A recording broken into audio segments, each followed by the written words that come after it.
All right, welcome back to CNN's coverage of the 58th inauguration. We now have our 45th president, Donald John Trump, and our 48th vice president, Mike Pence. We've heard the initial address from the president, and now we are waiting on the inaugural parade. This is an occasion steeped in history, but not without its controversy that we're seeing right now. There are some pockets of protest here. There is some mixing it up with police. We have some picture of what's going on just a few blocks away from the parade route. We're still about an hour or so from the official parade, but if we can go to those pictures, we'll show you. Riot police are in heavy supply here. There are many different agencies involved, state, local, federal, all coordinating with military adjunct as well. You're hearing the sounds of those protests and also the deterrent devices by police. These are live pictures now of what's going on just a couple of blocks away. We're not sure what it is. Allison, there have been some pockets of protest so far, yes. Nothing major. Right, we've walked by some pockets of protest. We have our Renee Marsh, who is on the scene, who can give us a better sense of what's happening. Renee, can you hear us? Yeah, I can tell it is very, very chaotic. We have people throwing rocks at police. We also have them deploying pepper gas to get people to stop throwing these rocks. It is true that people are running in multiple directions. Riot police are essentially trying to get this in order. This started out as this is happening at the corner of 12th and then all of a sudden 12th and K Street. I don't know. Renee's coming in and out. Let's try and keep her going if you can hear her well at home. Renee, let's hear from you again. If you can hear me. All right, guys. I am at the corner of K and 12, and I can tell it's touch and go because people are running in multiple directions. Yeah. All right, so Renee's dropping out. Some of that sound you're hearing, just so you understand, we don't know the full details of this situation, but riot police are equipped with what are called flashbangs. They create light and sound to disorient people in a protest or a riot situation like this. Renee just reported to us that there is some throwing of rocks. There's some dispensing of pepper spray or something like it. We have Brian Todd, who is nearby. Brian, can you hear us? Let's see if we can hear you. Chris, I can hear you. This is a very, very large crowd, not far from where Renee was. More peaceful here. They're marching toward McPherson Square. Several thousand here. We have had a lot of unrest in the city, not far from where we're standing. Aside from what Renee said, there was severe damage to some buildings, some businesses. The windows of a Starbucks not far from here just got obliterated not too long ago. There have been numerous arrests on the streets of Washington. Right now, we are about a block and a half away from the White House, entering McPherson Square. Huge crowd here, and they're planning to go into the square here and protest. So we're going to see how the police respond to this. But again, we've had some unrest. We've had some police injuries earlier. At least 2 police officers were injured, and numerous arrests have been made. Chris? Yeah. Okay, Brian, thank you for all of that. We're watching it in a split screen right now. Look, it's a very emotional day here in Washington, D.C. We've seen it, Chris, since you and I arrived on the scene at 4 in the morning. People are very excited for the promise of this new president, and other people have come here from across the country angry with their signs. And when they clash, you can see this is happening. Renee Marsh is there in the middle of it. She joins us again. Renee, tell us what you're seeing. All right. Well, I can tell you that it is very unsettling in the sense that people are moving in multiple directions. What we had is a situation of people throwing bottles and rocks at police officers. It came to a point where they were face to face in the middle of this intersection of K and Salt Street, and that's when riot police moved in. They started deploying pepper spray. But despite that, people continued to throw literally large chunks of rock at police officers, and of course that set off what was already a large crowd, just people frantically running in multiple directions. Where I'm standing right now, what I'm seeing is the same images that you're seeing, which is riot police in the center of this intersection, and individuals, despite them deploying the pepper spray, continue to throw chunks of concrete at these officers, bottles at these officers. I bumped into one man. He had a bloody nose. He said that he tried to stop an individual from throwing objects at police, and that's when an individual punched him in the face. So clearly, All right, Renee. the emotions are extremely high at this point, and we are seeing. Renee, monitor the situation for us. Monitor the situation for us. There are a lot of different pockets of activity. This is a nook and cranny city, D.C., so it's very hard for them to create a perimeter. What we saw with the riot police, and we're seeing continue now, is what they call a fall line. This is an area that they don't want the protesters to go beyond. We saw the protesters were using some newspaper distribution cans, and they were laying them out as their own line. Now, what you're seeing with this phalanx of police is this is the hold line. This is where they want the protesters to stay. There's no direct engagement with the protesters. In between the two groups, there's a line of media. That's a precarious place to be in. A lot of those camera photojournalists are there. We'll stay on monitoring this situation.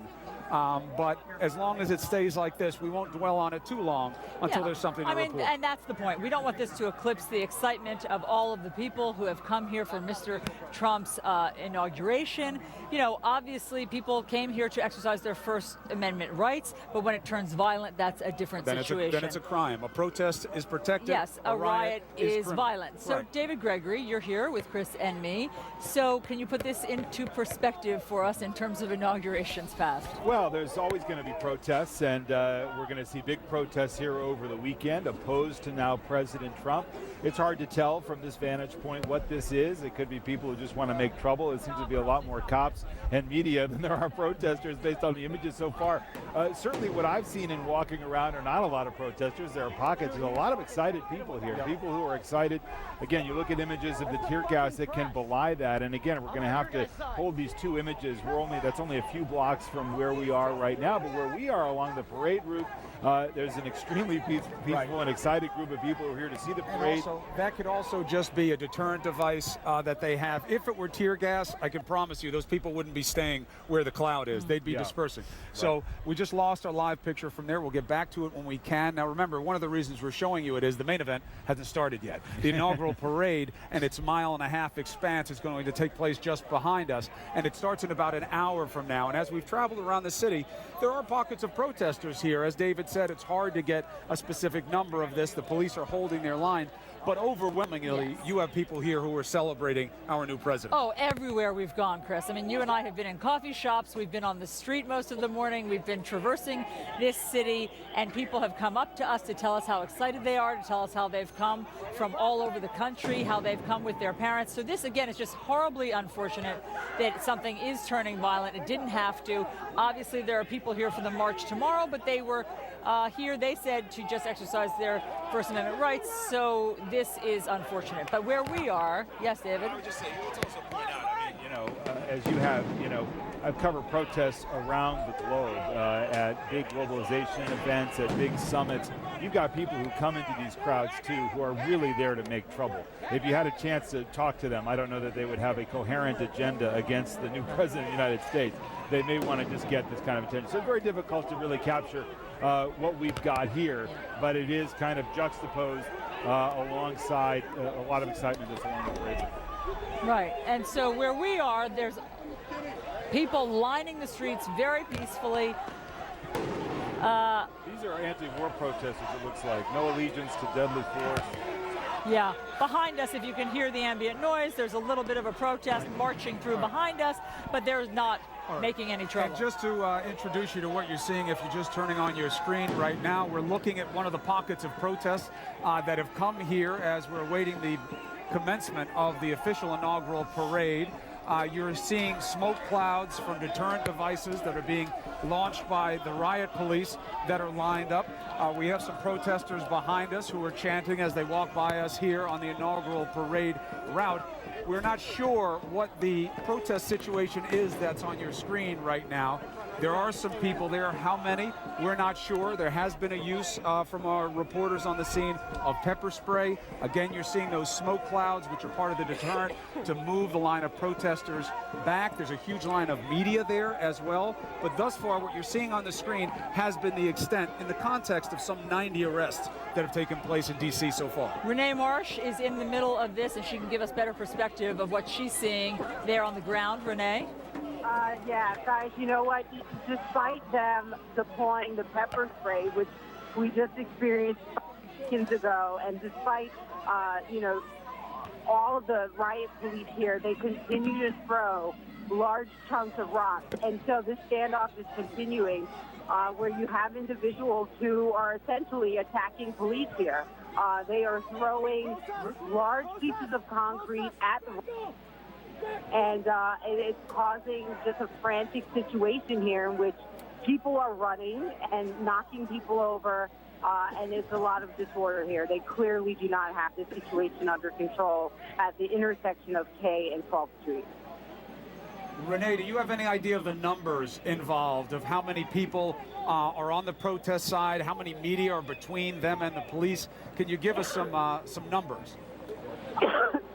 It's really hard to tell from where I am. I can tell you that there's a lot of press here, but there's a lot of protesters as well. I think that it's only a handful of people who are throwing the rocks that's causing all of this commotion here. But honestly, it's hard to pinpoint in this large crowd who are the culprits throwing these large chunks of concrete at police. Right now, I can tell you things are kind of at a standstill in the sense that I do not see any rocks flowing through the air.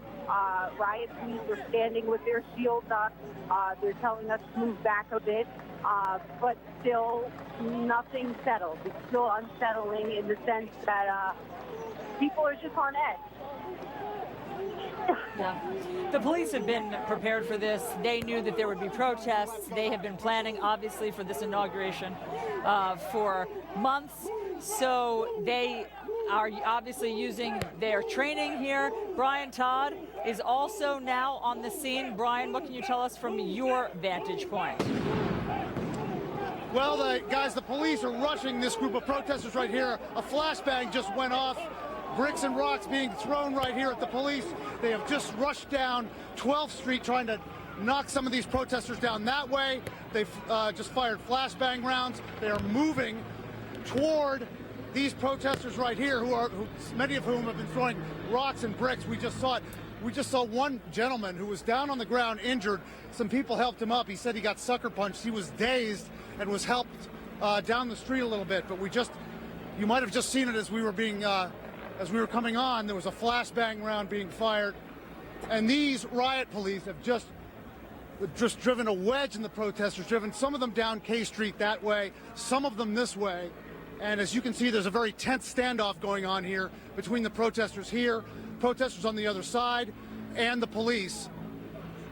There are some black-clad protesters over here wearing masks. These seem to be some of the protesters who have been more engaged with the police from what we've seen. So guys, I can just kind of narrate as we go here.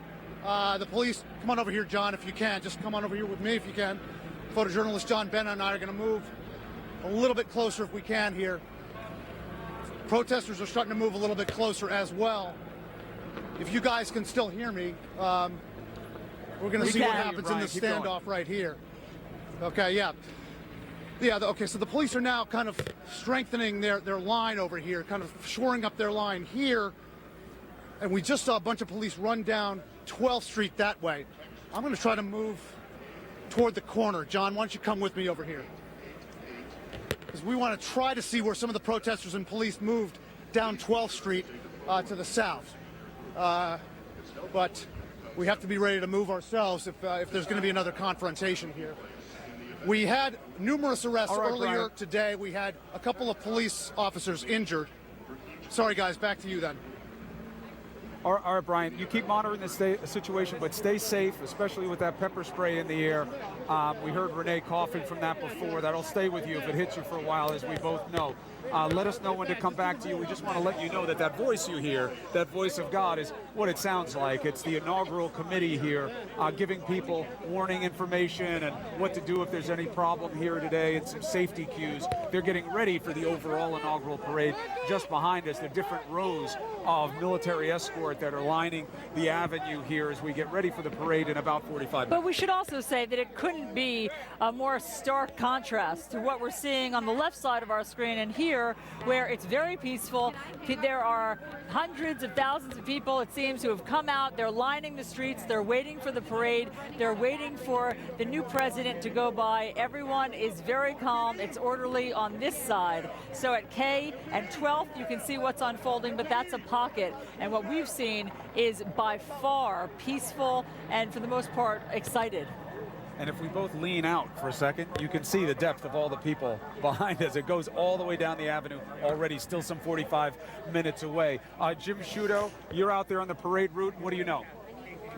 Chris, let me just give our viewers a bird's eye view of where you're seeing our reporters now, where these protests are taking place. Some of them here at McPherson Square and just over here on 12th and K. As you come out, you see that's very close, just a couple of blocks from the White House. And here, all along the middle, is that parade route from the Capitol leading up to the White House. And that's something that, in addition to keeping everything safe, everything running on time, U.S. Police, Secret Service, etc., they've wanted to keep this flowing as best they can. And I'll tell you, speaking with them earlier in the day, they really hadn't had much trouble.